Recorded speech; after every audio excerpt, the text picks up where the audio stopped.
তারপরে প্রযুক্ত বল F equal F 20 Newton.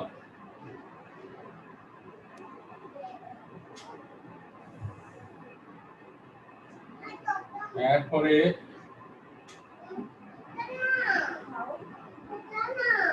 এটার ব্যাস হচ্ছে 80 সেন্টিমিটার আর এটার ঊর্ধ্বমুখী বল হয়েছে F2 আর এখানে পিস্টনটির সরণ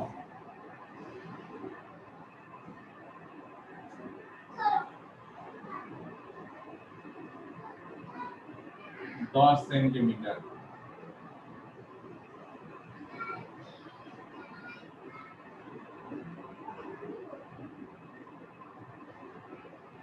পরীক্ষা কিন্তু 6 7 এ অনেক পরীক্ষা দিয়েছে, সবাই পরীক্ষা দিয়ে ফেলছে। পরীক্ষা সাবমিট না হলে লেখাটা না আসলে সাথে সাথে ক্রোম আর গুগলটা আপডেট দিয়ে দিবে প্লে স্টোরে গিয়ে।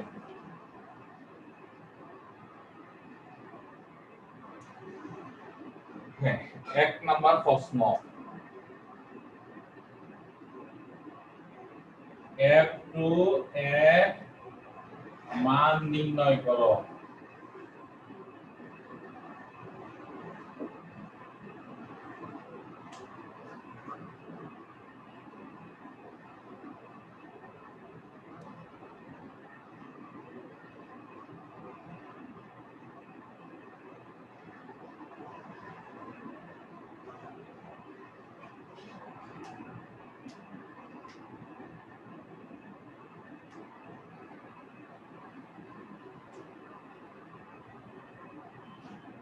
হ্যাঁ, তাহলে F2 এর মান নির্ণয় করতে গেলে আমাদের সূত্র হইছে F2 F1 সমান সমান A2/A1।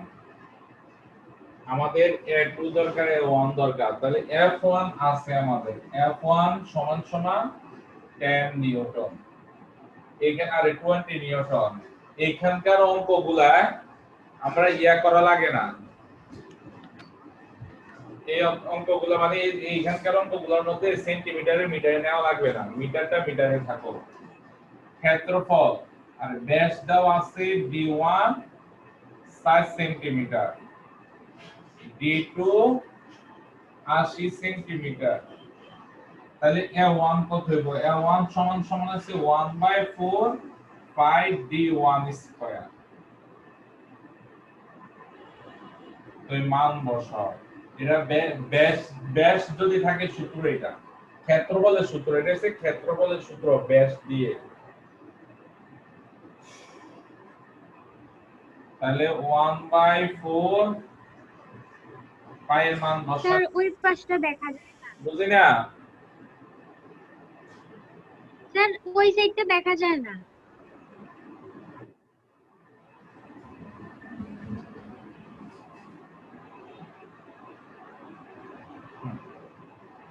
হ্যাঁ, তাহলে পাই এর মান আছে 3.1416, d1 এর মান হচ্ছে কত? 4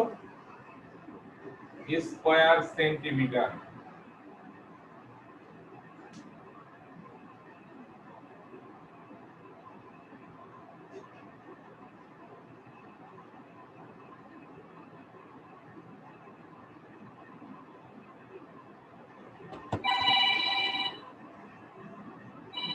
হ্যাঁ স্যার বলেন।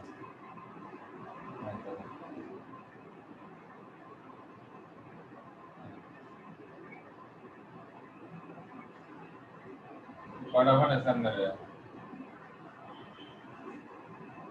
তাদেরকে আজকে সাবমিট করান, ক্রোমটা গুগলটা আপডেট করান, কারণ কিন্তু যেহেতু সবাই দিয়ে দিছে পরীক্ষা। এই হ্যাঁ,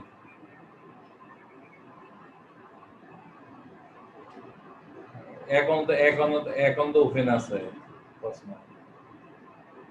হ্যাঁ, প্রশ্ন এখন ওপেন আছে, 20 মিনিট সময় আছে। ওই ডেটার নেটওয়ার্কের সমস্যা, নেটওয়ার্কের ঘর থেকে বাইরে আবার ইয়া করো, নেটওয়ার্ক থেকে বাইরে যেতে বলো।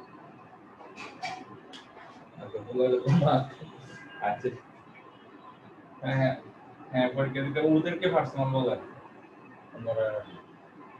ওদেরকে পার্সোনাল ভাবে কল দেন। হ্যাঁ হ্যাঁ তাদেরকে। আর 20 মিনিট সময়, আর 20 মিনিট সময়, অনেক আগে দিছিলাম তো। আর 20 মিনিট সময় আছে, আর 20 মিনিট সময়।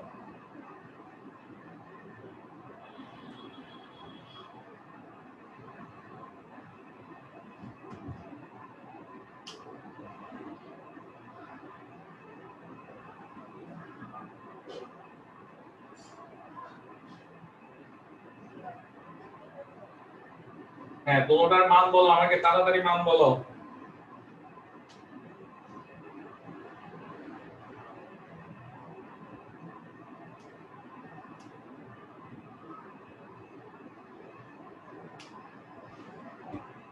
হ্যাঁ, তাসমিনের মান কত আসছে? প্রথমটা 12.5664। 12.5664 সেন্টিমিটার স্কয়ার। নিচেরটা? আর নিচেরটা হচ্ছে 5026.56, 5026.56। হ্যাঁ, 56 সেন্টিমিটার স্কয়ার। এবার মান বসাবো আমরা সূত্রের মধ্যে। তো সূত্রের মধ্যে মান বসালে কি হয়, আমরা ওই যে সূত্রটা লিখব, এই F2 F1 equal F2 F1। এই F2 সমান সমান F2 A1 গুণ F1 সমান সমান মান বসাবো। A2 এর মান কত?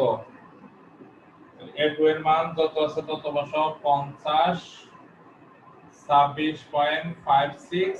আর A1 এর মান হচ্ছে 12.5664। F1 হচ্ছে 20 নিউটন।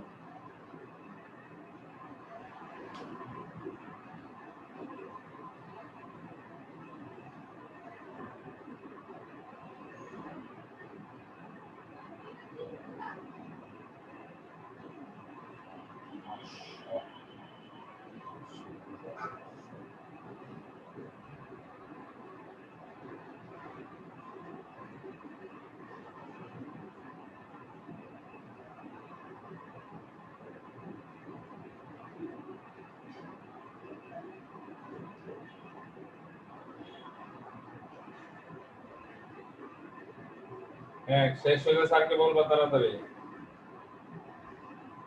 8000। আচ্ছা, ঠিক আছে।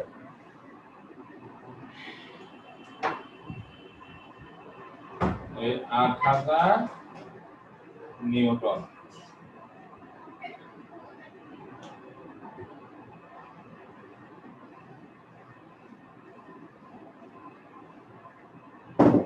দুই নাম্বার প্রশ্ন,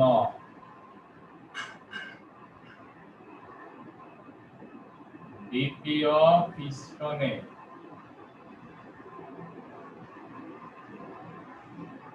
আটশো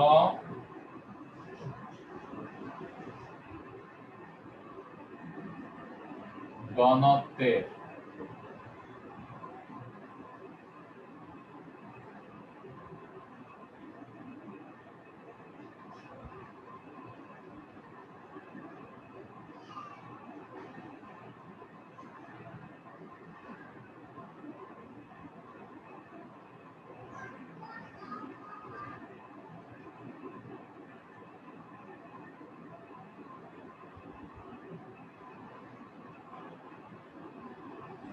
মিটার কিউব আয়তনের একটি বস্তু রাখলে বস্তুটি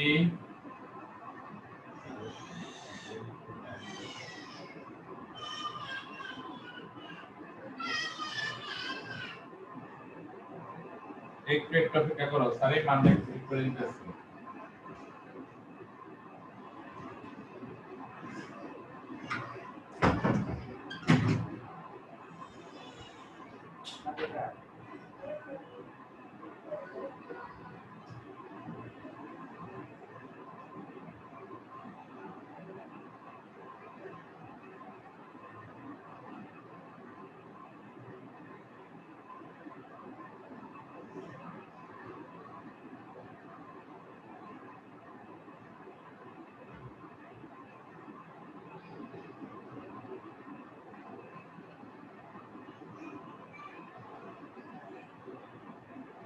একটি বস্তু রাখলে বস্তুটি স্থির থাকবে কিনা।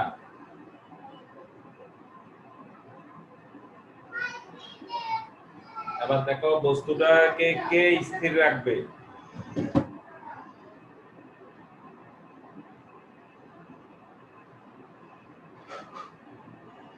এইখানে আমি দ্বিতীয় পিস্টন বলতে এই জায়গাতে যদি একটা বস্তু রাখা হয়, এখানে একটা বস্তু রাখা হয় যার ঘনত্ব হচ্ছে এত আর যার আয়তন হচ্ছে এত, বস্তুটি স্থির থাকবে কিনা। এখন বস্তুটাকে কে স্থির রাখবে, F2। বস্তুটাকে স্থির রাখবে কে, F2। তো F2 এর মান আর বস্তুটার ওজন যদি সমান হয়, F2 এর মান আর বস্তুর ওজন যদি সমান হয় তাহলে বস্তুটা স্থির থাকবে। আর বস্তুর ওজন যদি বেশি হয় নিচের দিকে যাবে, আর বস্তুর ওজন যদি কম হয় উপরের দিকে উঠবে। তো আমার প্রশ্ন হচ্ছে বস্তুর স্থির থাকবে কিনা। স্থির থাকতে গেলে F2 আর বস্তুর ওজনটা সমান হবে। তো আমরা একটু আগে করছিলাম 1 নং হতে F2 এর মান বের হয়েছিল 800 মানে 8000 নিউটন। এখন বস্তুর ওজন বের করতে হবে আমাদের। তাহলে ওজন বের করতে গেলে আমাদের রো ইকুয়াল ঘনত্ব দেওয়া আছে 7800, তারপরে আয়তন b ইকুয়াল 6.41 tan ইনভার্স 2। আমাদেরকে ভর বের করতে হবে কারণ ওজনের জন্য ভর দরকার। m ইকুয়াল b রো, তারপরে w ইকুয়াল mg। হ্যাঁ, মান বের করো, দুটার মান বের করো তাড়াতাড়ি।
হ্যাঁ, w ইকুয়াল mg কত আসছে বলো, এটার মান কত আসছে?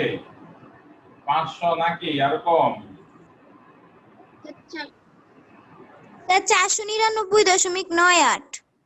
আচ্ছা, তাহলে এটার অ্যানসার যেটা আসছে সেটা পদার্থবিজ্ঞান ক 98 কেজি। এবার ওজন বের করো 499.9। স্যার ওজন হয় কত হয়েছে তো?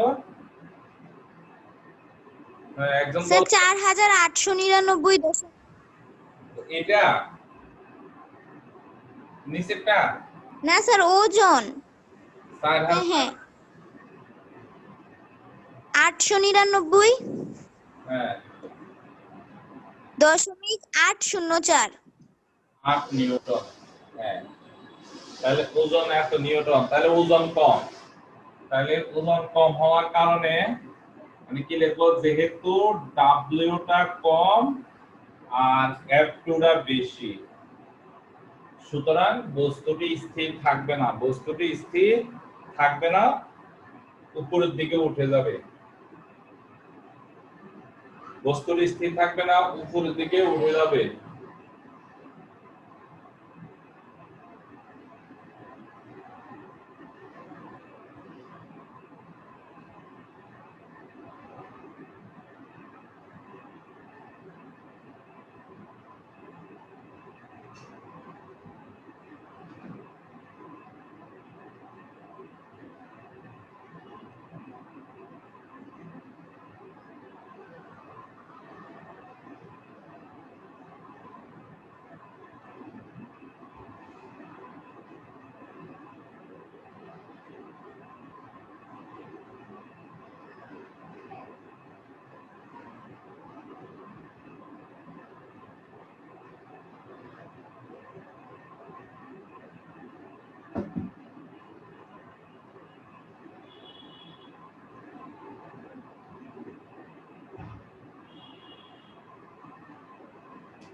তারপর লেখো 2 নং এর বস্তুটিকে 2 নং প্রশ্নের বস্তুটিকে স্থির রাখতে হলে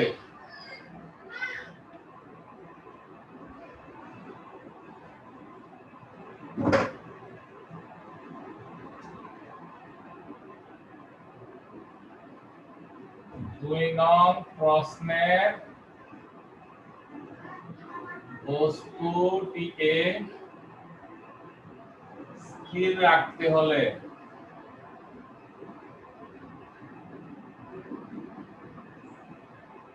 f1 এর মান কত হবে? এবার f1 এর মান চাইছে।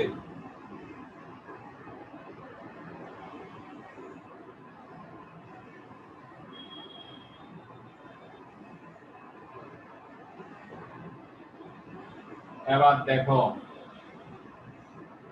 এখন স্থির রাখতে হলে 2 নং প্রশ্নকে স্থির রাখতে হলে ওজন W পাইছিলাম আমরা 4899 কত যত আছে 8 এত নিউটন ওজন লিখবা।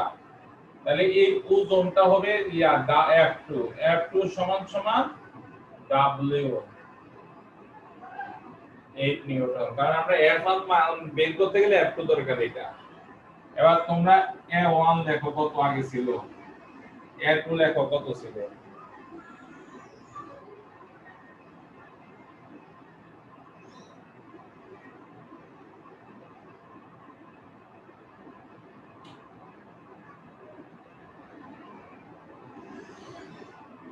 হ্যাঁ, ওইটা লেখার পরে আমরা F1 বের করব। এরপরে বের সূত্রটা হবে কত আমাদের, ওই সূত্রটা হবে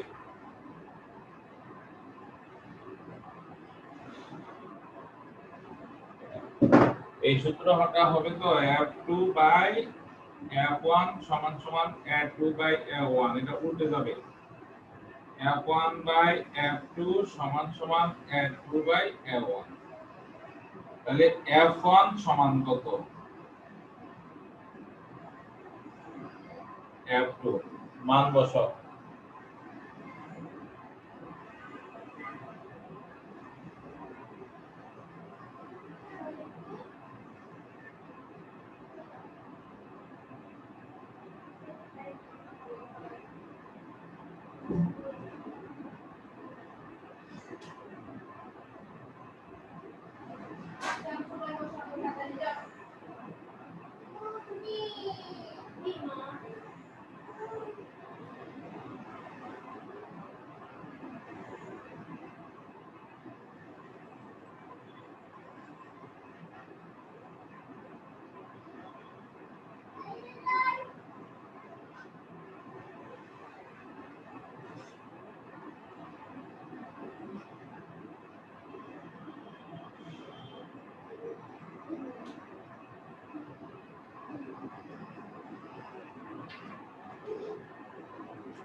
হ্যাঁ, উত্তর হলে বলবা, লেখা শেষ হলে বলতে হইব তো তোমরা।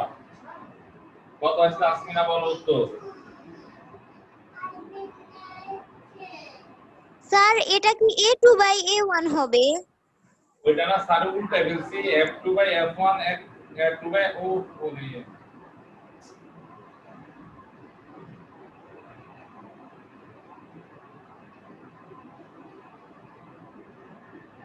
কত আছে দেখো।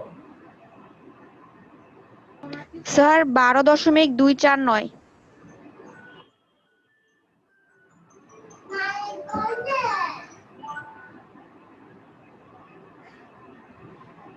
হ্যাঁ ঠিক আছে, এরপরে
হ্যাঁ এরপরে পরের প্রশ্ন আসো,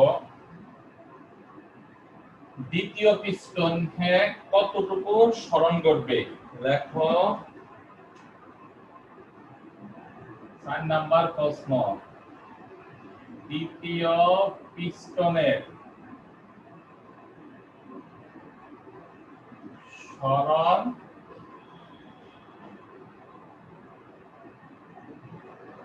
নির্ণয় করো। এবার আসো দ্বিতীয় পিস্টনের ক্ষেত্রে কি হইব?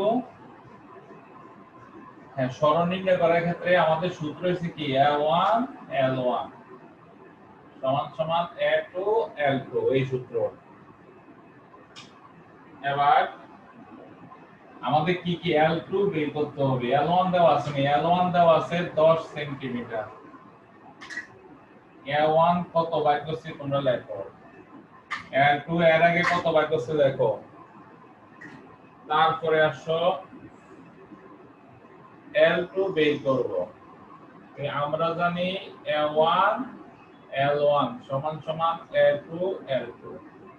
এই L2 সমান সমান কি হবে, A1 A2 into L1। এবার মান বসাও।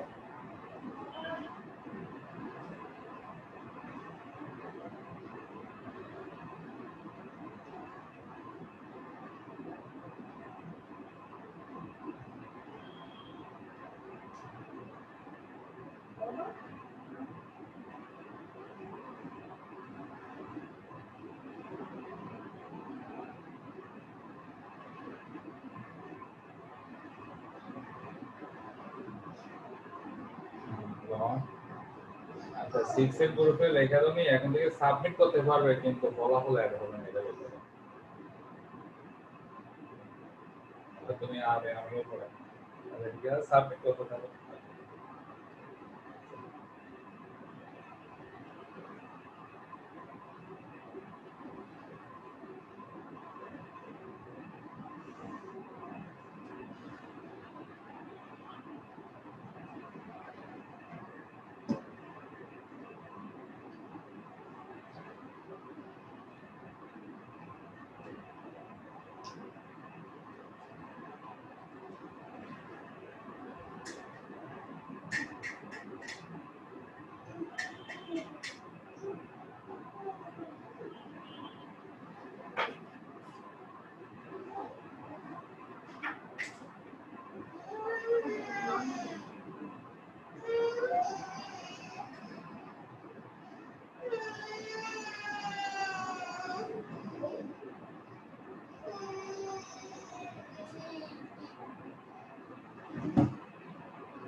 আচ্ছা কত বের হইছে তাড়াতাড়ি বলো।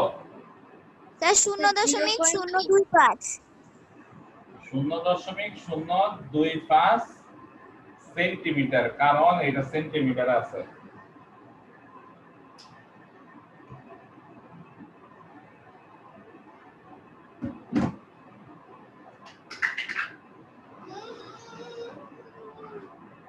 এরপরে আসো 5 নম্বর অঙ্ক।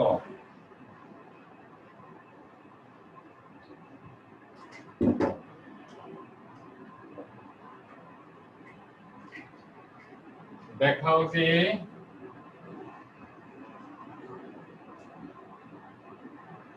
উভয় পিস্টন দ্বারা কৃত কাজ ধ্রুব বা সমান। আমরা সূত্রই মোট W1 equal F1 L1, W2 equal F2 L2।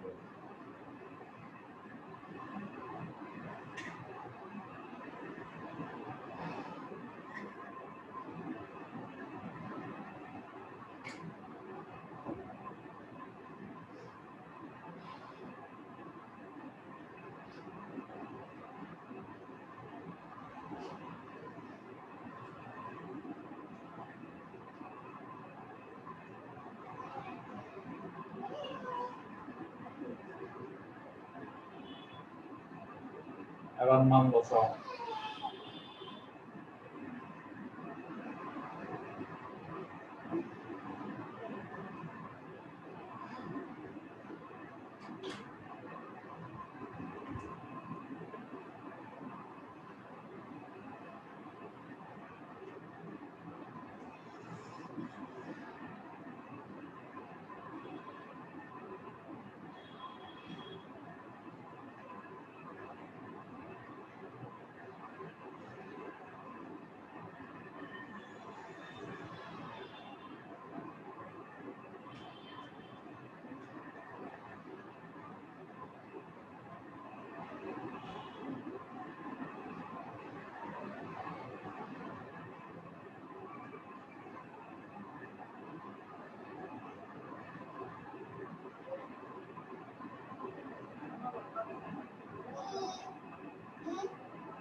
হ্যাঁ, তোমাদের শেষ হলে বলো হয়েছে কিনা।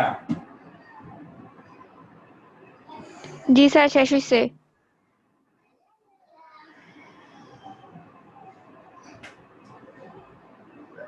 দেখো এই অধ্যায়টা তাহলে পিস্টনের অঙ্ক, ফ্যাসকেলের অঙ্কগুলো হইছে এরকমই, বুঝছো নি? এরপরে লাস্টে কিছু অঙ্ক আছে, ইয়ার অঙ্কগুলো পিস্টন কিনা করে এটা স্থিতিস্থাপক সীমা মানে স্থিতিস্থাপকতা। তোমরা পূর্ব প্রশ্ন স্থিতিস্থাপকতা ও স্থিতিস্থাপক সীমা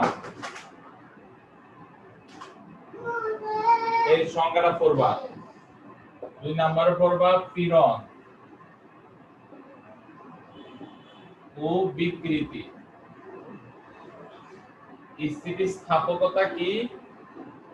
স্থিতিস্থাপকতা হচ্ছে কি কোন বস্তুকে যদি বল প্রয়োগ করে, আমরা রাবারকে ভেবে টানি, ছাড়ে দিলে আবার জায়গায় চলে যায়। তাই কোন বস্তুর পর বল প্রয়োগ করলে যদি বস্তুর আকার আকৃতি পরিবর্তন ঘটে।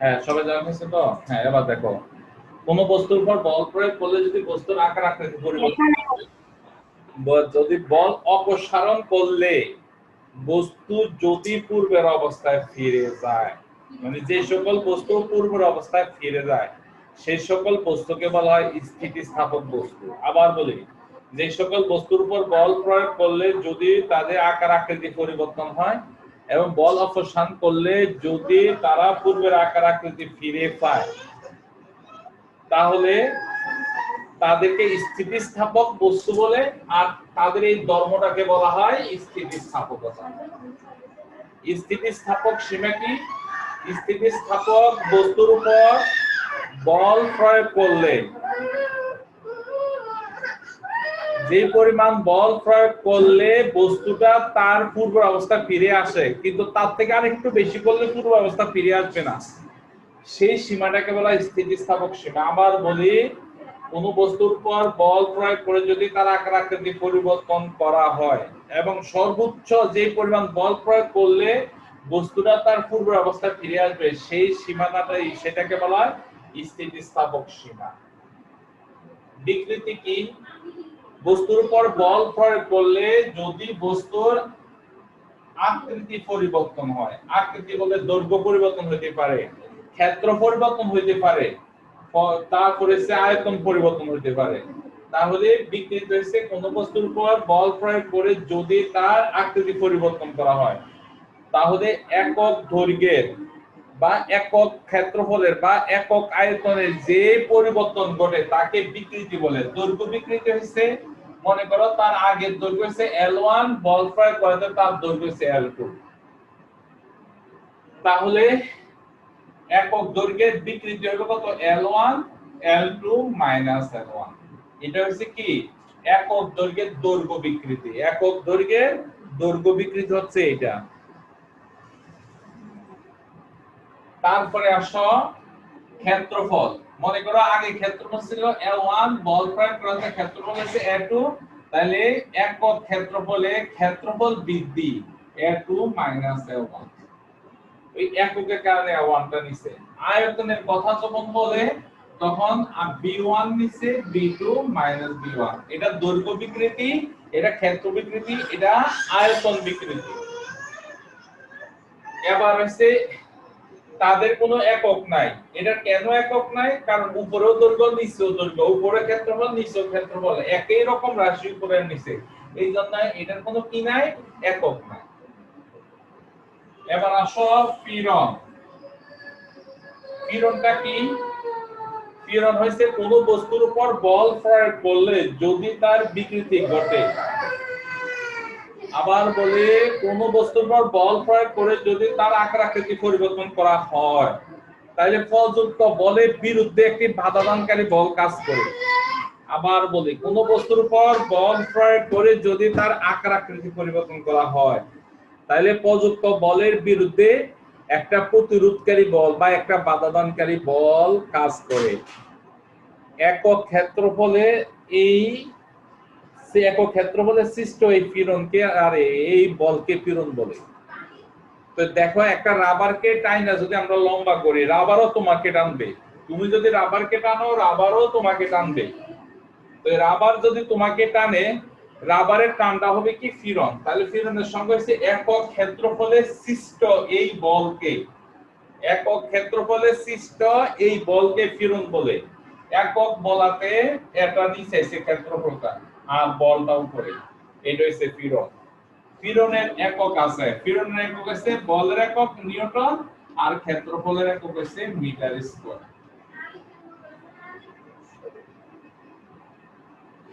এরপর আছে হুকের সূত্র। হুকের সূত্র কি? হুকের সূত্র হচ্ছে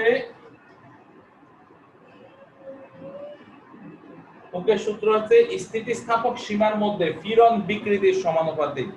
বলা আছে স্থিতিস্থাপক সীমার মধ্যে পীড়ন বিকৃতির সমানুপাতিক। কারণ মানে হচ্ছে পীড়ন যত হবে মানে বিকৃতি যত হবে পীড়ন তত বেশি হবে। দেখো একটা রাবারকে তুমি যত বেশি টানবা সে তোমাকে তত বেশি টানবে। আবার বলি স্থিতিস্থাপক হুকের সূত্র হচ্ছে স্থিতিস্থাপক সীমার মধ্যে পীড়ন বিকৃতির সমানুপাতিক। তুমি বস্তুকে যত জোরে মানে টানবা তার বিকৃতি তত বেশি হইব। তো বিকৃতি বেশি হলে সেও তোমাকে জোরে টানবে, এটাই বলতে এখানে বুঝাইছে। তাহলে সূত্রটা হচ্ছে কি পীড়ন বিকৃতির সমানুপাতিক। পীড়ন সমানুপাতিক বিকৃতি, এই পীড়ন সমানুপাতিক বিকৃতি। তো এখানে একটা ধ্রুবক আছে, ধ্রুবকটা হচ্ছে y, yটাকে বলা হয় ইয়াং এর মডুলাস।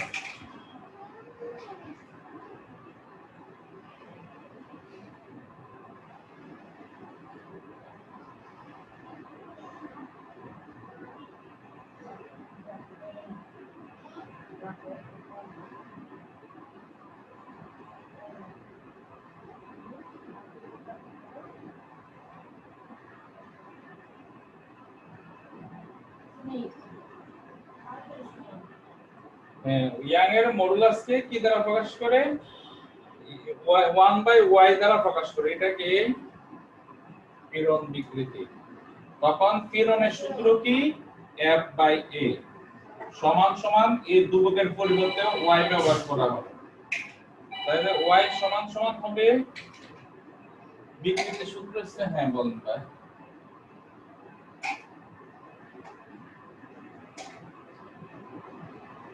আচ্ছা ভালো থাকো, আর কিছু করার নেই।